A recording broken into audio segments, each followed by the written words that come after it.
as well as,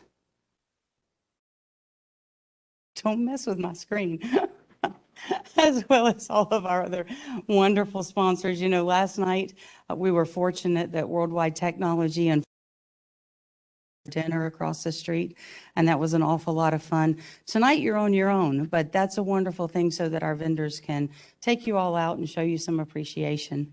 And so you guys go out and enjoy the night. We'll have great breaks and lunches later today as well. So be sure and thank our sponsors for that. Be sure also, if you haven't already, please do stop by every single one of the tables. This is not huge.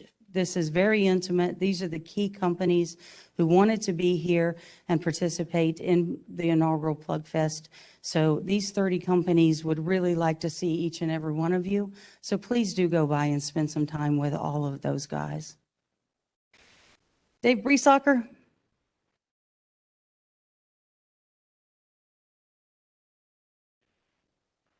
Good morning, everybody. For those that don't know me, my name's David Breese. I work with Ameren. And for the past 6 years, I've had the privilege of working with Mr. John Hughes, and the past 2.5 years of working under him. And so before he comes up and continues on the rest of our day, I wanted to take advantage of the opportunity of us all to here together because, as you probably heard him the other day, he's retiring at the beginning of the year. And so with this being probably the last in-person event that he'll be at, wanted to recognize him and honor him. So first, a little bit about John from what I've perceived. We'll call it a light roast, if you will. So what can I say about John? I could categorize him into a man of humility, humor, and relationships. So first, humility. I cannot think of a time when, there's been some recognition of himself or a team that he was part of, and he wasn't quick to divert it to others that contributed, or maybe it was we that worked on it, or it was the team. Which actually, when you think about it, makes a lot of sense, considering he lives all the way out in Dittmer, Missouri. He's probably about as far away from any lights as he possibly can. So, but that kind of is kind of counterintuitive when you think about his humor. He's always quick, as you've seen. It's almost uncanny how he can insert these little comments and stuff to kind of lighten the mood. But it's always a gentle reminder about how, hey, no matter the differences we may have or how focused we may be, it puts you to be a little more relaxed, and it kind of reminds you that, hey, we're working on this together. And that really speaks to the relationships, probably the biggest thing that I see about John. I mean, just look at the event we have today. I know a lot of people contributed to this, but even the board members will acknowledge he drove a lot of this. And I know back 2 years ago when we just finished the first summit down at Southern Link, he was driving to have it here, and he's been driving that whole time. In fact, we were blessed to be able to go to UTC a couple months ago, and every time I kept running into him, he's like, hey, I got so-and-so coming. I got so-and-so coming. So when I've been running into people here and asking them, hey, what brought you here? The majority of them have been saying, well, John Hughes told me to. But I think it's an attestament to how much priority he puts on the relationships that we form in this industry. He's so big about collaboration and giving everybody a chance to speak and share information. He may be the one doing most of the talking, but besides that, he does want to call on people to speak up, and he'll even call you out if he needs to. You need to be prepared. But that all said, John, on behalf of myself and I think everybody here, just want to say thank you and give you appreciation for everything you've done for this industry, for our company, and even for me personally. I wish you nothing but the best in the next phase of your life. John Hughes, everybody.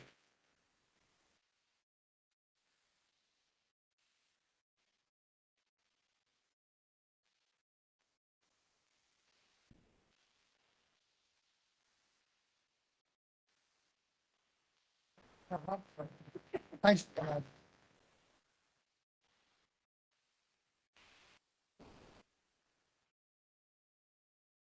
So I'm milking this for everything I can, like 3 days in a row. Sorry about that. David, thank you for the nice words. And not to deflect, but there's way more important people pulling this together than me. I'm not technical enough to do anything else other than talk to people and get them to come together. So I think that's why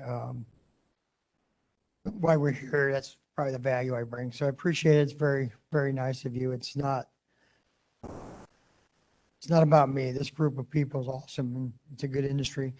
So before I introduce our keynote, and thank you to the board. It's been an awesome ride. Ameren's going through a lot of transitions, just like a lot of companies, but our leadership consistently drives innovation, drives collaboration. And the next gentleman that's going to be our keynote does that better than anybody. It's been an honor to have him join Ameren.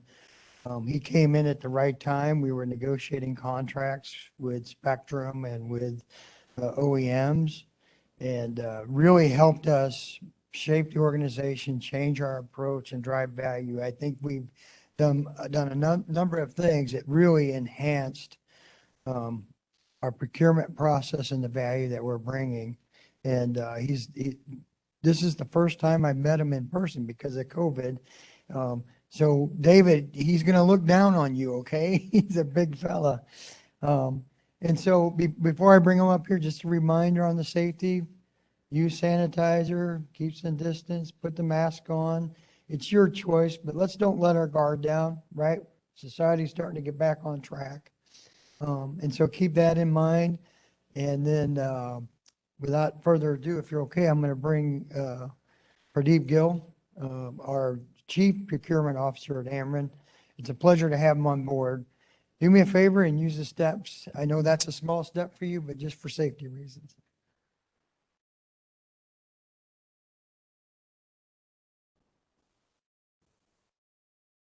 Thank you, John. Absolutely. Good morning. What a good-looking crowd. I know that most of you wake up in the morning and put on a nice shirt every single day, but it's good to see you all have nice pants as well. I don't usually get to see those on camera. David, I see you got some nice ones on this morning as well. My name is Pardeep Gill. I just go by Gill. I'm the Chief Procurement Officer of Ameren. So I have responsibility for the roughly $3 billion of spend that Ameren has across all of our goods and services that we buy to run the utility. Also have all the warehousing, logistics, and supply chain operations, as well as some other functions like supplier diversity, data analytics for supply chain and such. And it's been truly an honor to join Ameren. And John, I want to thank you for allowing me to be a part of this event. It's a great honor, and it's really nice to be able to see everyone here this morning. This actually, like John said, it's the first time I've met him in person, and maybe hopefully not the last, John. But this is certainly the most layers I've worn in a while. It's good to be out and about. Usually I get to go to Chick-fil-A. That's about the furthest I get to travel. So this is certainly a treat for me. And I want to talk to you guys about a few things here this morning. First, we'll start out and we'll talk a little bit about broadband. Clearly, that's why we're here. Next thing I want to talk about is a little about innovation and about utilities. And the last thing we'll talk a little bit about is supply chain, which is the most exciting for me, probably not the most exciting for you, but we'll try to do our best to make it exciting. So we'll start with broadband in a pretty kind of indirect way. We'll get to broadband. There's a few moments in your life that you always remember, right? You always remember your wedding day. You remember your kid's birth. You remember your college graduation. These are the really, really important things in everyone's lives. And well, those are really important to me as well. But I got to tell you, there's another one that was also equally as important to me, really far up there. And then I'll explain to you why I'm up here today. And that's the day I got my first cell phone. That was a big day for me. That's all of a sudden it's like, now we know why the CPO's up on the stage. He's a cell phone techie. It was, this will go back a little bit. I was born and raised in Akron, Ohio, by way of a few different places, made my way here to St. Louis. And, my parents, they worked hard. My dad was a machinist. My mom had various jobs growing up, did our very best.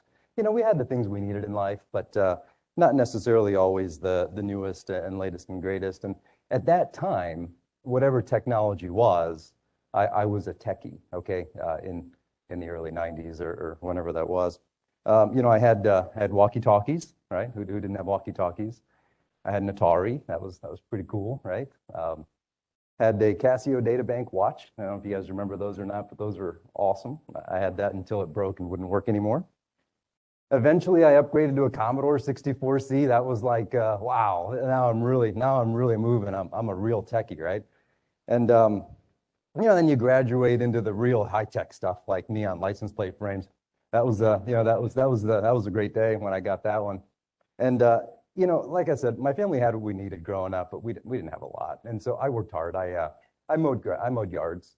I saved money my entire growing up. My young middle school, high school kind of days. I saved money, and it's so I'm 16 years old now.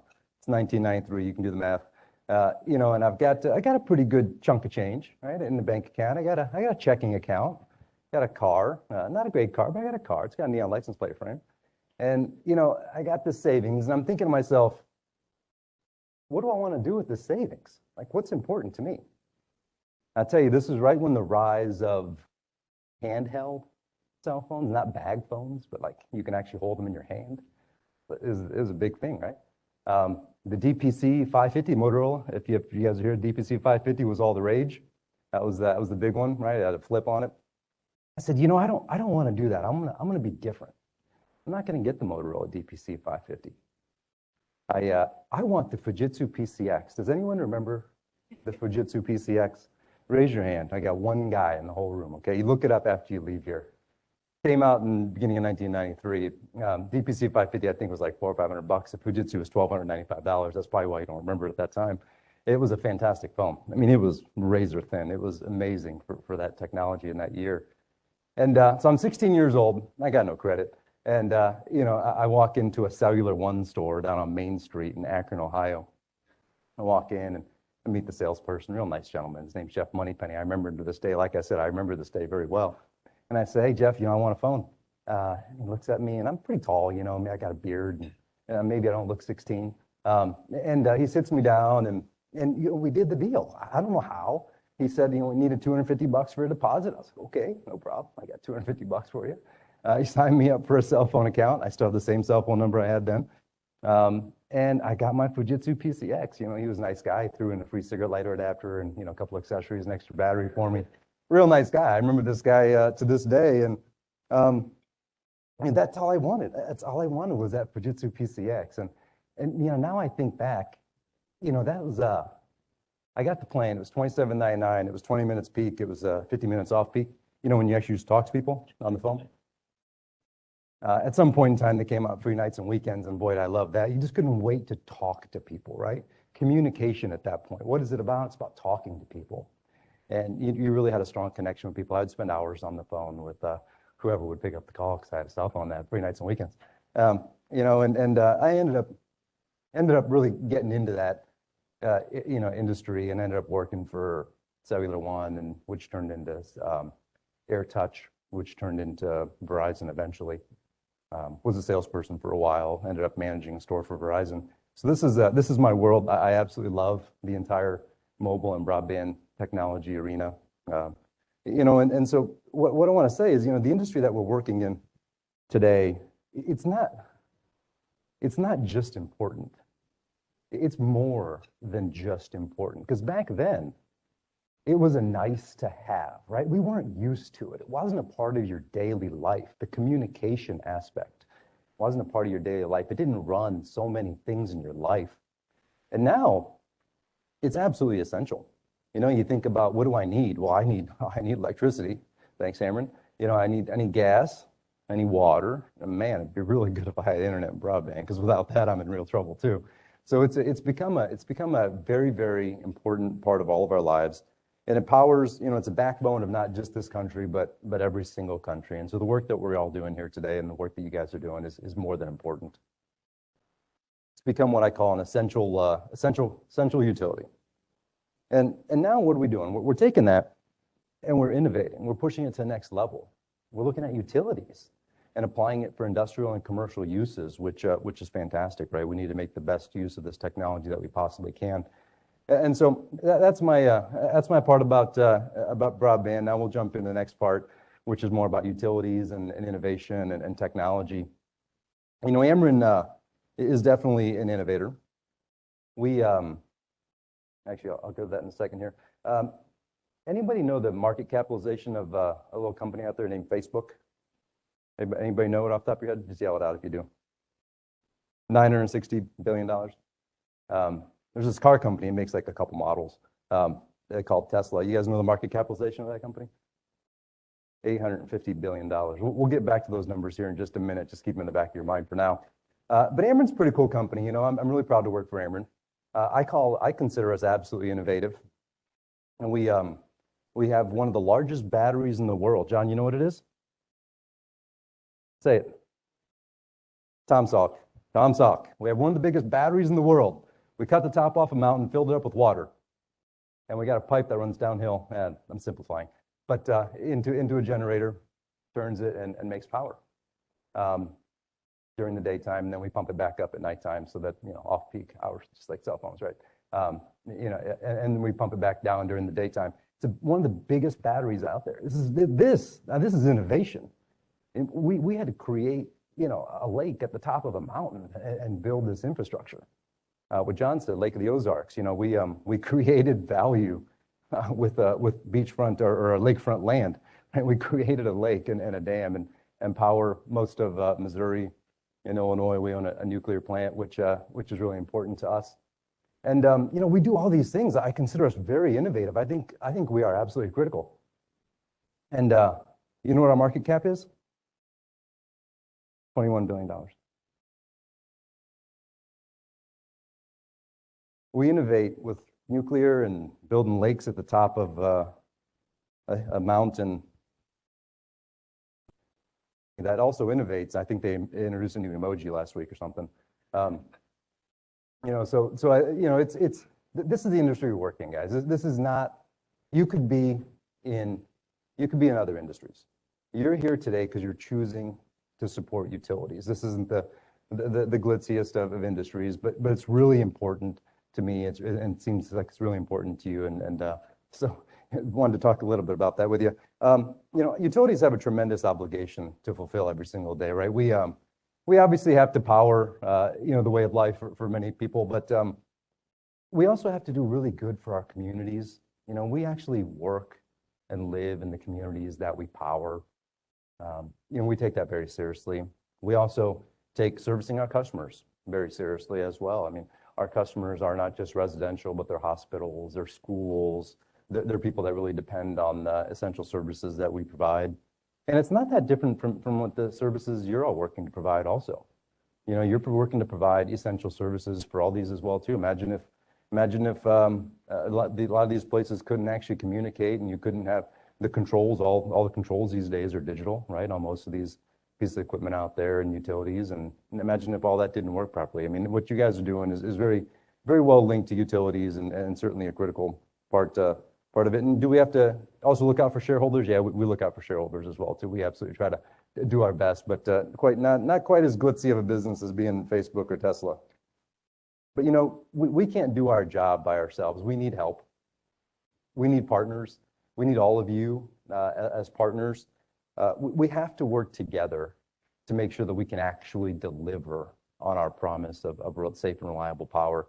And all of you help make that happen. And we need to move forward. We need to keep moving forward. That's why this is so important. We have to modernize our grid. We have to modernize the way we actually run utilities. We have to increase our ability to be able to recover from a down line, right? Smart grid, mobile broadband communications. You see that part of your network's down. You self-heal. The information tells you to actually route the power a different way, open up different switches. This all wouldn't be possible without mobile broadband, without broadband technologies. You know, and now we're building our own private LTE network. It's very exciting. It's you know, when I first heard about this, I got very excited. To me, this is like all of a sudden my hobby has become my job. Many of you probably feel that way every day. I don't feel that way every day, but you know, I did feel like it the day that I found out we were actually building private LTE. You know, and utilities, we're in a good position right now. Like I said, I'm really proud to work at Ameren, proud to work at a utility in general. It's a good time for utilities because it's not often you go to a company where you got some safety, you got some stability in a company. You absolutely are an essential part of the organization, you know, part of the country. I was talking to my son the other day. I was prepping for this, and my 13-year-old son was asking me, "Hey, Dad, what are you going to say?" And I said, "I don't know, Sean. What do you think I should say?" And we were talking. He's like, I was like, "Well, I don't know, Sean. Is Ameren important?" He's like, "Yeah, you know." And I was asking him, "How important are we, you know, compared to others?" And I said, "Could you live without Ameren?" And he says, "Oh, well, yeah, another utility would just pop up." I was like, "I don't know. It's not that easy, buddy. Like, you don't just go, you know, stand one up." He's like, "Well, then what happens?" It's like, well, you know, look at Katrina, you know, down in Louisiana. Look at Puerto Rico. I mean, people. He's like, "Oh, people leave." I'm like, yeah. I mean, that's bad stuff, right? So we obviously take our jobs really seriously, but I think the utilities are in a really good position at the same time. This is a moment of all that stability that I just talked about of a utility. We're absolutely required, but it's also a time of growth and innovation. Broadband is absolutely one of them, but renewables is another one, right? I mean, we're powering the way to the future for a cleaner and more sustainable future. That's really important to us as well too. So really proud to be a part of that. And a lot of these assets that we're going to build in the renewable space, guess where they are? They're where they are. There are no people, right? There, you build solar and wind where there are no people. Well, guess what you don't need where there are no people? You don't need the power. You know, so we have to get it places. So it's also a growth industry right now for transmission assets as well. All of these assets need to be connected, right? It all comes back to communications. It all comes back to broadband. You know, so there really is a really good connection between where utilities are headed. And when I heard about this, I mean, Utilities Broadband Alliance, I mean, that's perfect. It's really perfect. It's a group of people who get it. I mean, this isn't the social networking broadband alliance, right, where you expect to make trillions of dollars by the time you walk out the door. It's the Utilities Broadband Alliance. You know, so I couldn't be more happy that we have such interest from this group here, and you know, and all your help to help us continue to innovate. Well, let's talk a little bit about supply chain. And you're probably thinking, oh no, you know, he talked about two pretty cool topics. Now he's going to get into the last one. This isn't the cool one, right? But it is for me. This is kind of what I do. Supply chain is my thing. I think supply chain is pretty important to companies. I've only been here 3 years. You know, and Ameren's transforming, as are many of the utilities out there. And what does transforming to me mean? Yeah, it could mean technology. Yeah, it could mean a lot of different things. But to me, transforming really means 3 different things. It means we're going from a place where we used to be somewhat reactive to a place where we're now going to be proactive. All right, we're going to use data. We're going to use analytics. We're going to use communications. We're going to use sensors. We're going to use a lot of different things. You can apply it to any job in the company. You know, are you reactive or are you proactive? Do you know what's coming up next week? Do you know what's coming up next month? How do you get ahead of trends? And to me, that's transformative. And the other thing is really you know, getting out of the firefighting and doing more demand planning. You know, we have, from a project perspective, the normal way utilities supply chains sometimes run is we fill up warehouses and we hope that we have the stuff you need to do your projects. Well, now we're trying to get smarter about that, right? We're trying to absolutely understand what's in every single project. Hey, John, David, what's in your project? What do you need this month? What do you need next month? What do you need in 2 years? Let's make sure we have it for you. And trying to be real part of that team and a part of that solution. The other thing is moving from manual work to embracing technology. You know, instead of reading a meter, smart meters, right? Instead of going out and climbing up a pole to inspect a piece of wire or cable, using a drone, you know, inspecting it in a safe way, using technology and embracing that technology and doing fewer things manually. So to me, that's what transformation really is, right? It's all those things coming together. Supply chain, however, right now, are we transforming? Yes, but we're also in the middle of what I call the perfect storm. Not everybody wants my job today. It can be tough at times. We really are in the middle of a perfect storm. I got rising raw material prices that I couldn't have foreseen this. I've been doing this a little while. I couldn't have foreseen this. We got people choosing which chips to make. You know, they're sending them for the high value purposes, the computers and the you know, all that fun stuff, and not necessarily the little cheap chips that go in some of the cars. You know, you know, you've also got supply chain disruptions, right? We got COVID, we've got fewer people working.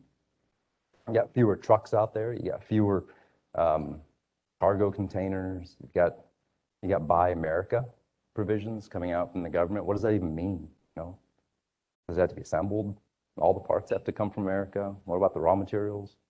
You know, it's a pretty challenging time for supply chains right now, but we're absolutely trying to do our best to make sure that we keep everything going. Because for us, you know, like I said, you all take your jobs very seriously. I take my job very seriously as well, and I absolutely do not want to be the one that stops Ameren from having power or delivering power to this Hilton while you're all trying to have a really nice conference here or anything like that. And so we take our jobs really seriously. We have to absolutely protect the critical materials and equipment and services that a company needs in order to do their businesses.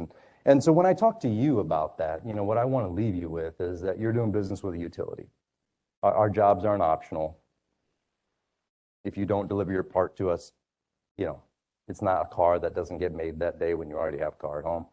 It's not an app that doesn't stay open that day when you could probably just move over to Snapchat or whatever, right? But it's power, it's gas, it's important stuff, and we need help from everyone here in order to make the supply chain work, to make sure that we are truly powering the region and powering the customers that are here. So, you know, supplying to utilities is a little bit different, and I know you're all up for that challenge. You gave me the 2 minute, and I actually have a few more pages, so we're going to try to cut this a little short. So, you know, I'll talk a little bit about the private LTE network. You know, I did chat a little bit about that earlier. You know, I think there's always going to be a strong role for reliable carriers to play as well too, from a backups perspective. But I really do commend this group for coming together and trying to apply cutting edge technology that's been used for other purposes, really, and to apply it to an industry that sometimes people don't always remember. I mean, you don't remember, you take utilities for granted to some extent, and to apply it to a utility, which I think is really important. And I think it's a very noble thing to do. So I'll leave you with that. And I will say, well, thank you for joining me and helping pioneer the next era of how technology will be applied to utilities. I think we have a lot of great work to do together. And once again, thank you, John. Thank you, Bobby, for having me here. And thank you all for having me here.